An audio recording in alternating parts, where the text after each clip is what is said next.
In my younger days, I would have been more prescriptive.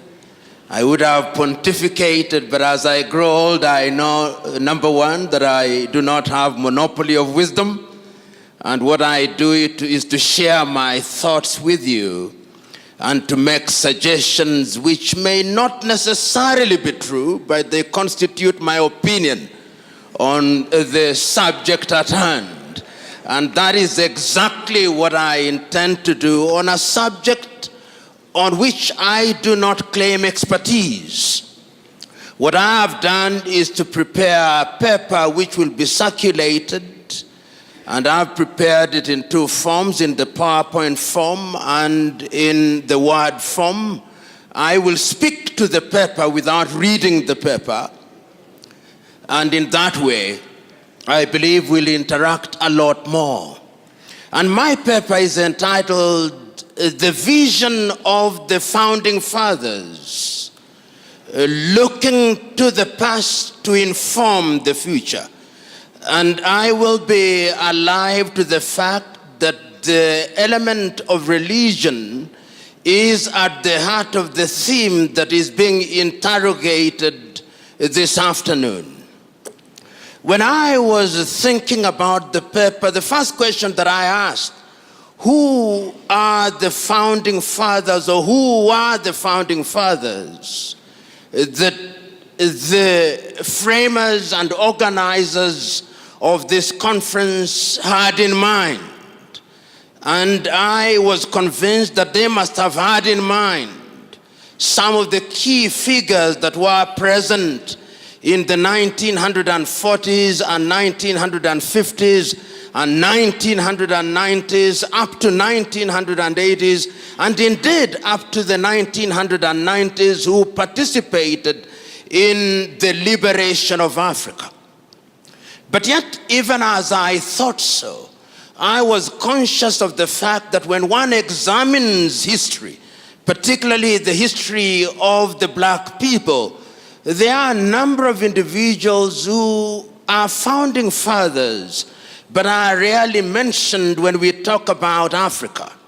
One of the individuals who came to my mind is a great South African about whom we say very little, Pixley Kaisaka Seme. The South Africans in this assembly will be aware of that great South African who was one of the founders of the African National Congress.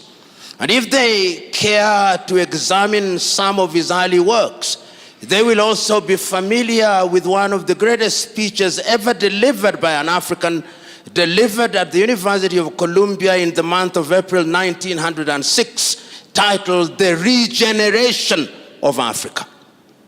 Those who have had the privilege and honor of examining that piece of writing acknowledge that Pixley Kaisaka Seme was very conscious of the status of Africa as it was in those days.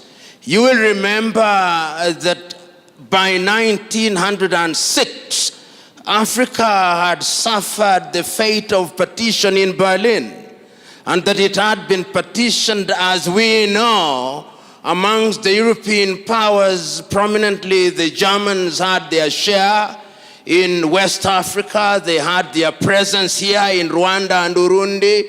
They were present in what was then Tanganyika. The French were present.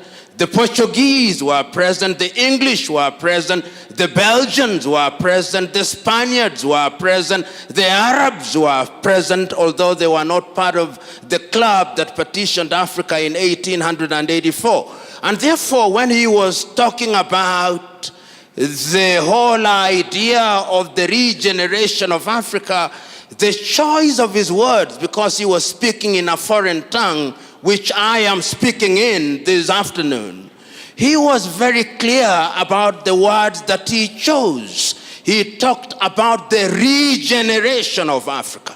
And when one talks about regeneration, it means that there was an Africa which had a certain level of development, and that had suffered at the hand of the foreigners, and therefore it needed to be regenerated. Those of you who are familiar with the thoughts and works of Senegal's Anta Cheikh Diop will know that Anta Cheikh Diop does recognize that there was indeed an Africa which had certain levels of civilization. In fact, the more romantic historians suggest that when Europe and Europeans were still living in the caves in the western part of Africa, there were organized kingdoms and that there were libraries which rival the largest libraries in Africa today. Indeed, those of you who are students of religion like Professor here will know that people like Augustine of Hippo or Athanasius, some of the early thinkers in religion, were resident in what may today be called the Maghreb. In other words, therefore, when Pixley Kaisa Kaseme was speaking in 1906, and he was talking about the regeneration of Africa, he was telling us that Africa needs to rediscover herself and that Africa needs to move a notch higher in order to find her pride of place amongst the community of nations. It is instructive, therefore, that the works and the ideas of Pixley Kaisa Kaseme were to be picked and developed a little later in time by other great African thinkers, yet one who is seldom mentioned, James Emmons Kwegyir of Ghana, normally referred to as Agri of Africa. Many of you, particularly the Ghanaians who are here, will remember that James Emmons Kwegyir was the first Ghanaian to earn a PhD and one of the early African leaders of the famous Achimota College in Accra, Ghana. And James Emmons Kwegyir was indeed very clear in his mind. The story is told of James Emmons Kwegyir, which I'll relate to you now that I have more time than was allotted to me.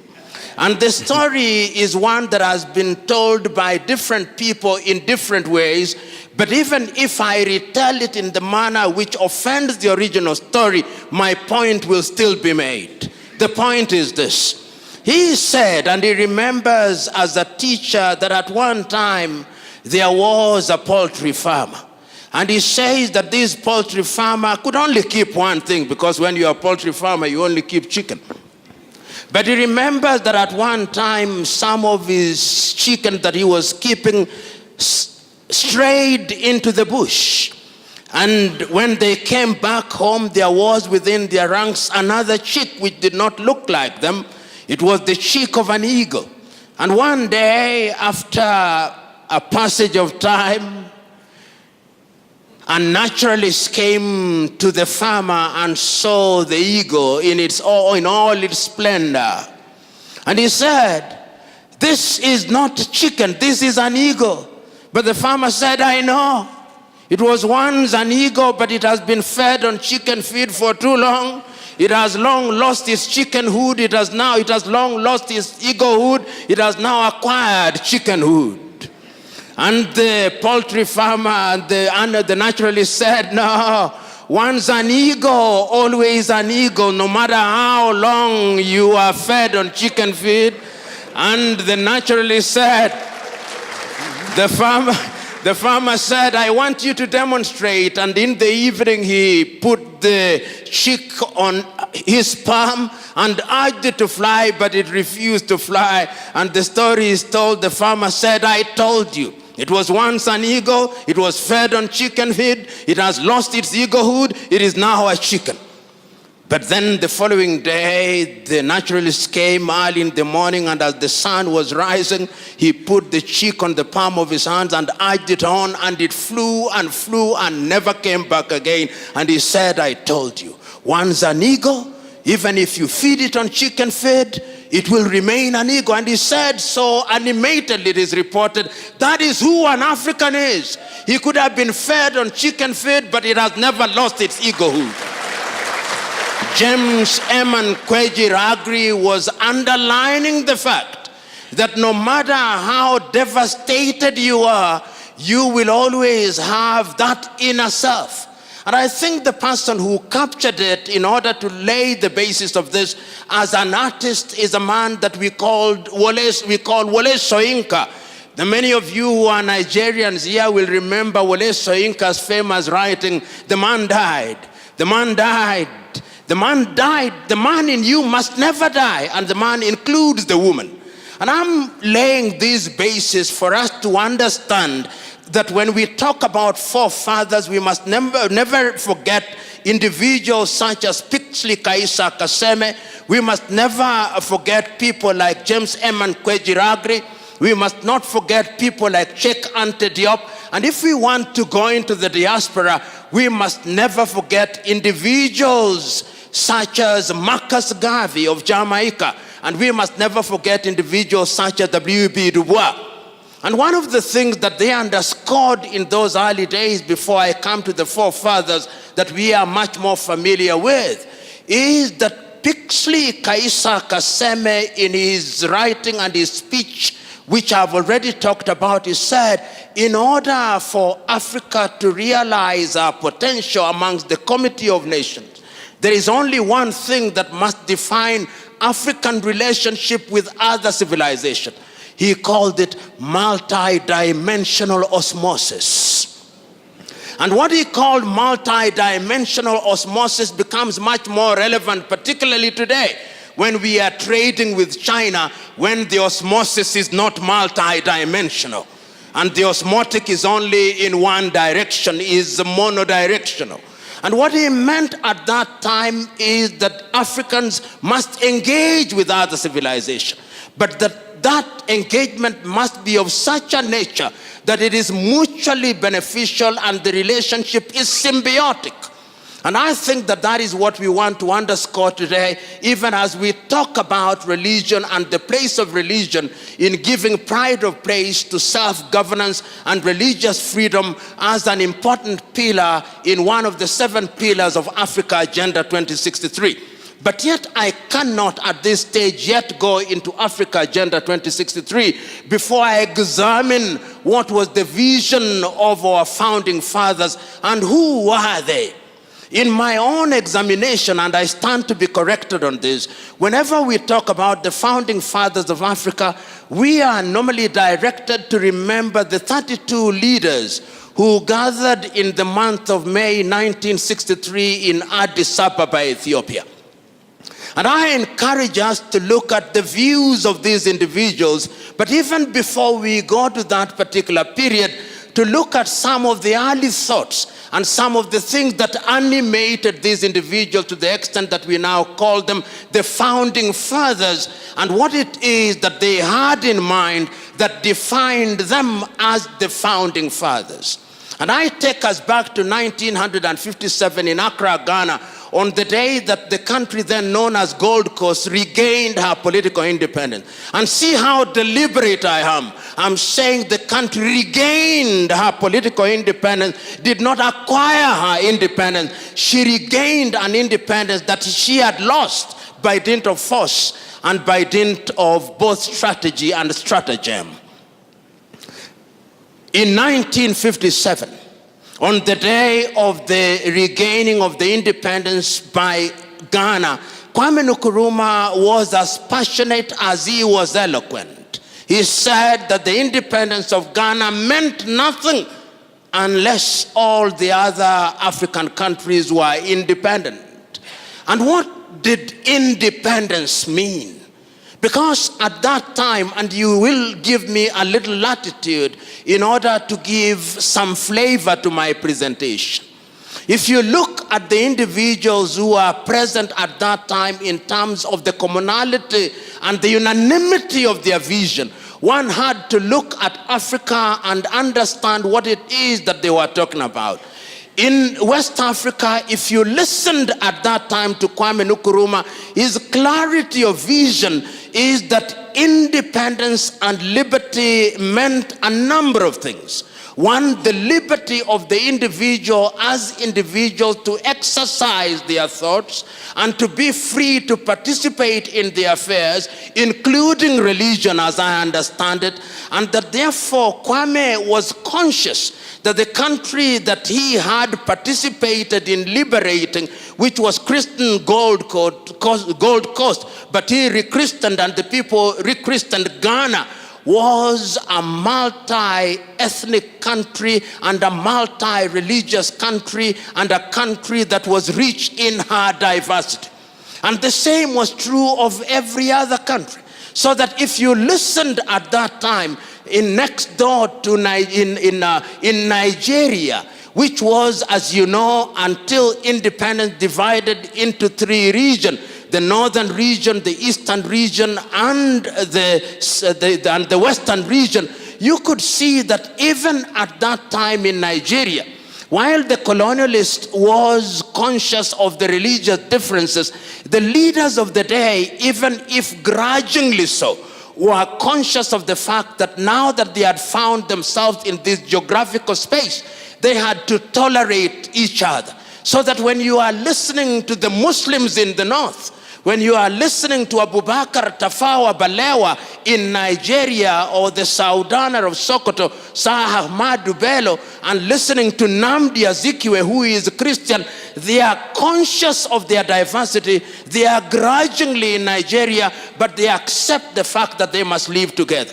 Religion and religious differences was not given the pronouncement and the accent that we now see in the manner that I shall demonstrate when I am concluding my presentation. So that even if you left countries that had that kind of diversity and you went to Algeria and you listened to the more casual thoughts of Algeria's Ahmed Ben Bella, you could see that he was conscious of the fact that even though we were finding ourselves in potential religious conflict, we had a common vision for Africa. And in that regard, you would listen in Liberia, or rather in Algeria, to Ahmed Ben Bella. You would go down to Guinea to Ahmed Seko Touré. You would go to Egypt to Gamal Abdel Nasser, leading an Egypt that was fundamentally Muslim, but conscious of the fact that there was an Africanness. But there were also other individuals who at that time did not believe that God existed. They were persuaded that there was something called materialism, that they were persuaded by a different ideology. But even in that appreciation, they were conscious of one fact, that there was a continent called Africa, and that Africa was a continent that needed to move in one direction. And you will discover such individuals when you come to Kenya, when you come to Tanzania. We talk about people who are Christians, committed Christians, such as Julius Kambarage Nyerere. And you went down to the people who did not quite believe in Southern Africa, like Agostino Neto or Samora Moses Machel at that time. But what is critical for our presentation is that in May 1963, 32 leaders congregate in Addis Ababa, Ethiopia, at the invitation of Emperor Haile Selassie. And I invite you, ladies and gentlemen, to take time this evening or hereafter to read the speeches that were delivered by each one of them. And I've read each one of them several times. Even the ones who later disappointed us, the Spirit was on them. The Spirit was on them. And I will only isolate a few of them in order for us to appreciate how far they could see. As I stand here, I remember the speech of David Dacko of Central African Republic. He says that Africa must unite and move in one direction, for how would a little country such as Central African Republic survive in the face of the sustained machinations of the erstwhile colonial power? We know that David Dacko did not live up to the dreams that we thought he would. I listened to speeches such as those of Julius Kambarage Nyerere of Tanzania, he said, we did not come here to talk about unity or to remind ourselves how unity is important. We have come here to affirm the fact that without unity, Africa is never going to realize their potential. And one can go on to the speeches of Modibo and others and Haile Selassie and others, but it's not important to rehash those speeches because they can be located in libraries. But it's important to isolate one speech, the speech of Osagyefo Kwame Nkrumah, because that, for those of you who are French speakers, that was the pièce de résistance. It was the speech that, in my view, captured the essence of what was meant to be Africa. And the three things that stand out in the speech and therefore form the three-legged stool upon which my presentation will now be founded. He said that Africa must unite, and unite immediately, before the leaders who are present in that forum become used to the trappings of power. You and me know that they have now become victims of the trappings. He said that we must unite and come out of that arrangement with one army, with one currency, with one united country, because the former colonial powers had yet devised another method of controlling Africans. And he said that that thing which we later examined and recognized as neocolonialism was alive and well. And he said, if we did not do so, Africa will never realize our potential. That is the Africa about which you want me to reminisce in order for me to determine what was the vision of the founding fathers. Their vision was a united Africa. Their vision was an Africa that was united in our diversity. Their vision was an Africa that would tell her story. Their vision was an Africa that would exploit our resources for our benefit. Their vision was an Africa that would sit at the dinner table of human civilization, not as food to be consumed or as a waiter, but as a diner to enjoy the goodies of life. That was their vision.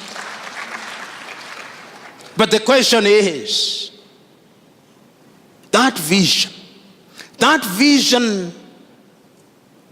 that saw Africa liberate herself from the clutches of colonialism, was it merely flag independence, as Kenya's Ngugi wa Thiong'o says, not in so many words, in his book Decolonizing the Mind? Was it a total liberation of the peoples of Africa? In his famous television program, Kenya's Ali Mazrui, the program titled Africa, A Triple Heritage, Ali Mazrui says passionately and eloquently at once that Africa is the only continent on earth that consumes that which it does not produce and produces that which it does not consume. And he says, curiously, we are the only continent on earth that is still referred to in the following derogatory terms: Anglophone Africa, Francophone Africa, Lusophone Africa, and those who are generous even refer to some part of Africa as Arabophone Africa. He says they do not say that of Latin America, they do not say that of Asia. And if you doubt Ali Mazrui, there is now a war that is going on in the Cameroons and is characterized as a war between the Francophones and the Anglophones. But if you go to the so-called Anglophone area, no more than 5% can speak eloquent French. Yet there are many ethnicities in that part of the world. And I'm submitting to us that this is important because it demonstrates that there is something in our minds that we have yet to liberate ourselves. We have yet to decolonize our mind, which Ngugi wa Thiong'o says is the prerequisite to our total liberation so that we can engage with the world meaningfully. You know, As I speak to you now, there are 54 recognized independent African countries, particularly if you talk to the Moroccans. But when you liberate yourself from Morocco, there are 55 because of Sahrawi. But I'll be of good manners. I'll say there are 54 recognized and 55 with one unrecognized. That Africa is an Africa that ought to be governed by the vision of the founding fathers. That vision was articulated in the Charter of the Organization of African Unity. One can say that the Charter of the Organization of African Unity did form the foundation stone upon which we liberated all countries, and that these countries were liberated up until 1994 or 1990 with the death of apartheid regime. The question is that vision alive? The question is that vision relevant today, particularly when we talk about freedom and good governance? The question is that vision alive for those of us who are spiritually and religiously inclined? The question is that vision alive? Can it be predicated in the Bible? This good governance that we keep on talking about, what is it?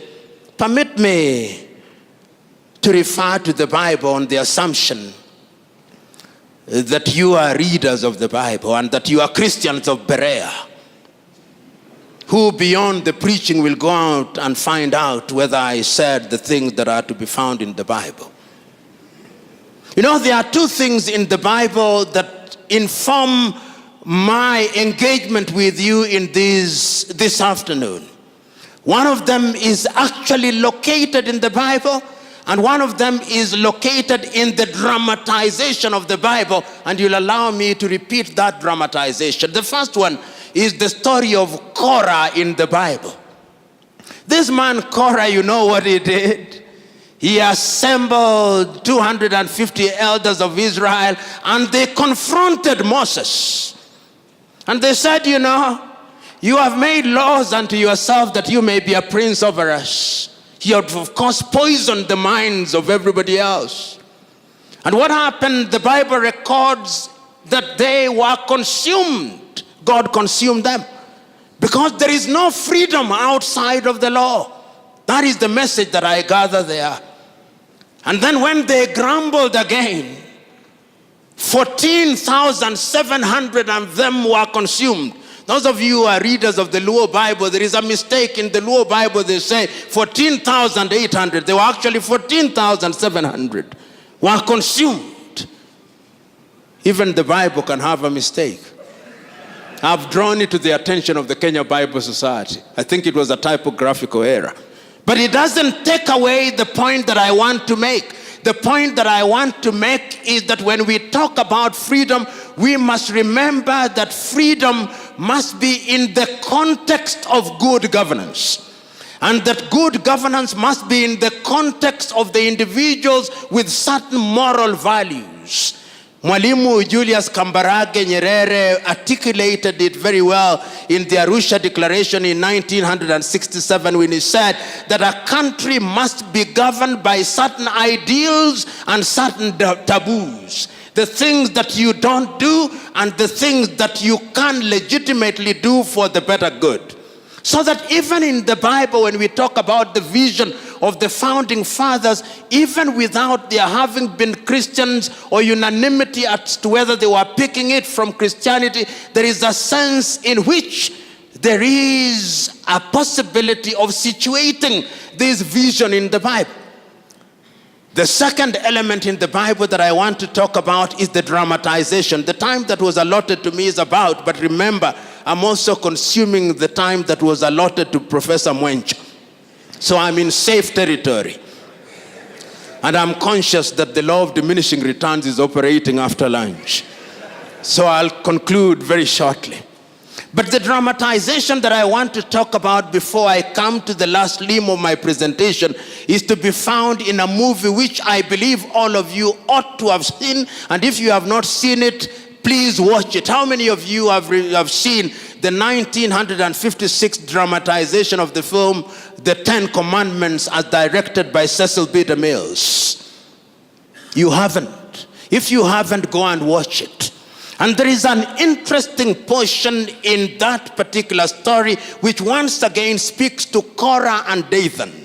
When Moses has been on the mountain of the Lord for 40 days and 40 nights, there is a grumbling downstairs, and Aaron and the sister have been made to forge unto themselves a calf as a god.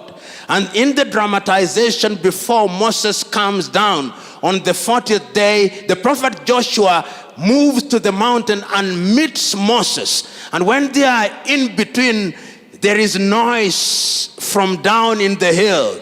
And when there is noise, Joshua says, there is noise, there is grumbling. And Moses is recorded as saying, those are the sounds of joy and revelry. The people have rebelled against God. He is carrying the 10 tablets of the law, and according to Cecil B. DeMille, as he comes down from the mountain, there are 2 horns from his head. Kiran comes from his head. Kiran meaning horns in Hebrew. And when he comes down, Dathan confronts him and says, you have made unto yourself laws that you may become a prince over us. We have freedom. And Moses says, there is no freedom outside of the law, and those who will not live by the law shall die by the law. And that is the point that I wanted to make. That all civilizations, our founding fathers were convinced that we had to have a legal regime. And this is the basis of the constitution that we inherited from independence. But these constitutions were not homemade. And that is why you see that no sooner had we settled with this constitution than they started being disrupted. But the point I want to make before I come to the constitution is an important point about their vision. This is about a meeting that took place in Cairo, in Egypt, about the doctrine of the inviolability of the boundaries of African states. Because at independence, there were those who took the view that Africa should redraw her boundaries. Those of you who are from Cameroon will be aware what happened between Cameroon and Nigeria. You will also be aware of the events that took place in Nigeria when there was an attempt to divide the country into 3, leading ultimately to the Biafra War. Those of you who are familiar with the country that was then known as the French Sudan, now known as Mali, will know the attempt that were made at that time. Those of you who are familiar with what was called Tanganyika, which later became Tanzania, will know that fact. Those of you who are familiar with the country that was known as Northern Rhodesia and now Zambia, and the one that is now called Zimbabwe, will know that. Those of you who are familiar with the history of Southwest Africa, now known as Namibia, will be aware of all these activities. So the first thing that the leader said, whether we are Muslims or Christians or animists, as we are called by other people, we shall live in one geographical territory, because the God that we worship is a God of diversity. He's the God that says that there is no Jew nor Gentile. And it must mean, if you are addressing us in Igbo or in some Nigerian language, there is no Yoruba, no Igbo. That, I think, was the vision of the founding fathers of the day. And that is why I think that when we are going to the future, the African leaders recognize one thing, that the OAU Charter, as was constituted, was only important up to a certain stage in the life of Africa. And that is why in the year 2013, the statutes that constituted the OAU were revisited, and the African Union was created. And when the African Union was created, it was created on the assumption that if we had lost 50 years, we were now going to deal with Africa from a totally different dimension and perspective. But one must ask, what is it that had informed the leaders at that time? there were a series of things that had happened in Africa, in my view, which things informed their decision. You'll remember as early as 1960, when we had barely settled in independence, the first political assassination in Africa was the overthrow of Togo's Sylvanus Olympio. And immediately after that, the murder of Patrice Emery Lumumba in 1961. And thereafter, there was a series of coups d'etats, some of them which were being informed by religious factors. So 2013 or 1981 becomes the year, 1990 rather, becomes the year when we begin to see the re-emergence of Africa. But that is not what is important. What is important is what happens in 2013. And I'm inviting those of you who are present here to go and look at the letter that was read, the imaginary letter that is written by the then chairman of the OAU Council, the South African lady called Nkosana Dlamini Zuma. It is an imaginary letter that she writes to Kwame Nkrumah. And it is written on the basis of Agenda 2063. And she writes to Kwame Nkrumah in so many words, or rather in effect she says, that I look forward to an Africa where there will be unity amongst all African states. I look forward to an Africa where there will be a railway from Addis Ababa, Ethiopia, to Dhaka in Senegal, where there will be communication from Suakin in Sudan to Rwanda in Angola, from Cape Town to Cairo, and that where the Democratic Republic of Congo shall become the hub of industrial activity, and that East Africa shall become the hub of ICT. West Africa will be industrialized, where gas will be piped from Tanzania to West Africa, and oil piped from Nigeria to the rest of Africa, and where there will be harmony. And if you look at the 7 pillars of Africa Agenda 2063, one of them is that the guns will be silenced by the year 2020, so that we'll no more have South Sudan.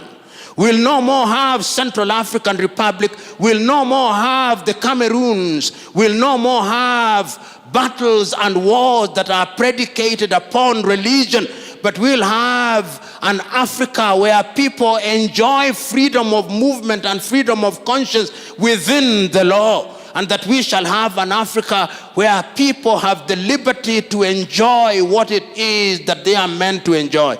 And permit me at this time to use from another civilization what I consider that Africa to be. Many of you, as I conclude, will have read these words which I repeat and refer to oftentimes. They are the words that are to be found in the American Declaration of Independence. And I think that they are important for many civilizations. That all men are born equal. That they are endowed by their Creator with certain alienable rights. That among these are life, liberty, and the pursuit of happiness. So that it must have been, when we go back to Pixley Kaisa Kaseme, when we go back to James Emmons Kwejiragri, when we go back to Cheikh Diop, when we go back to W.E.B. Du Bois, when we go back to Marcus Garvey, when we come to 1963 and we are talking of Kwame Nkrumah, or we are talking of Sekou Touré, or Olympio, or any of the leaders, it must have been their intention that it is for these reasons that governments are instituted amongst men. And I think that is the second part of the American Declaration of Independence. It is for these reasons that governments are instituted amongst men. These are not the words of the American Declaration, these are now my words. Instituted amongst men to midwife the process of their enjoying those rights. So that any government has a divine duty to ensure that they midwife this process. And if that be the case, therefore, ladies and gentlemen, I'm submitting to us that the founding fathers could see what we cannot see standing on tall trees while they were squatting. They could see them with the clarity of vision that we cannot possibly master. What could they see? They could see that in order for Africa to realize their potential, the people in Central African Republic cannot run a war that is based on the fight between Muslims and Christians, that it cannot be right. They could see that the diversity of the people in Central African Republic requires that they enjoy their diversity and they live in harmony so that people can realize their potential, so that they can indeed enjoy what God has given them on this earth. They could see that the people in Mali and Mauritania cannot conduct their affairs on the basis of religious diversity. They could see that it is important that the diversity of religion is only a celebration of God in his unfathomable ways. They could see that. They could see that indeed, even in South Sudan, they cannot conduct their affairs on the basis of religious difference. And I'm submitting to us, therefore, in a nutshell, that our leaders in 1963, when they sat, whether in West Africa or in North or in East or in South, conceived an Africa whose sons and daughters would enjoy liberty, and that they would enjoy liberty so that they would lead a fuller life here on earth, but they would have the freedom of choice to exercise their freedom, and that if governments were instituted amongst them, those governments would be trustees of power for purposes of creating an enabling environment. They could foresee that we are diverse with over 3,000 languages, and that in our diversity we could enjoy our unity. In the words of Kenya's Ali Mazrui, our diversity must not be a Tower of Babel, but it could, if we want it to be a power of Babel. They could foresee that we must recognize that we have no monopoly of wisdom or monopoly of knowledge, and it is not for us to judge, and our duty is only to fulfill our affairs. It is in this regard that I see Africa Agenda 2063 as a useful document that attempts to project into the future and to remind us that in 2063, when some of us may be alive and well, that Africa will be a continent that is respected and is not referred to in derogatory terms, whether when it is convenient we are developing, when it is not convenient we are developed, when it is convenient we are the dark continent, when it is convenient we are a rising continent, that we shall, in the words of Patrice Emery Lumumba of Congo, be in a position to tell our story, however bad that story is. That is the Africa that Kwame Nkrumah must have seen. That is the Africa that Modibo Keita must have seen. That is the Africa that Julius Kambarage Nyerere must have seen. That is the Africa that I want you to see. Even you who are sitting here as Seventh-day Adventists, those of you who are sitting here as followers of Jesus Christ, Latter-day Saints, those of you who are sitting here as Anglicans or Presbyterians, the truth is, we are committed to one thing: Christ of Nazareth, passion in Gethsemane, agony in Golgotha, joy on the third day. God bless you.